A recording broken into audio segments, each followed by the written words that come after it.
প্ৰথমতে মই আমাৰ পি এক্সটিকা ছ'চাইটিৰ পৰা সমগ্ৰ অসমবাসীলৈ ৰঙালী বিহুৰ আন্তৰিক শুভেচ্ছা জ্ঞাপন কৰিছোঁ। লগতে আপোনালোককো NK TV আমাৰ মজিয়াত আজি আহি পাইছে, সেইকাৰণে আমি বহুত সুখী আজি।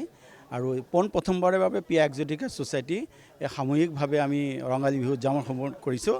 খুব সমকীয়া প্ৰগ্ৰাম আৰু বিকজ জানে আৰু বিহুৰ বতন চবেই আপোন নিজা ঘৰলৈ গুচি যায়, সেইটো কাৰণে যিমান বাসিন্দা আছে সেই বাসিন্দাৰ মাজতে আমি এইখিনি মানে প্ৰয়াস কৰিছোঁ পৰম্পৰা জীয়াই ৰখাৰ কাৰণে। ৰঙালী বিহু আমাৰ প্ৰাণৰ বিহু, আমাৰ অন্তৰৰ বিহু, আমি এইটো সদায় জীয়াই ৰখাৰ আমাৰ আপ্ৰাণ চেষ্টা কৰি আৰু সবাই কৰিবও লাগে। এই বুলি মই দুআষাৰ কৰি মই বক্তব্য সামৰিবলৈ সমৰ্থ কৰিলোঁ।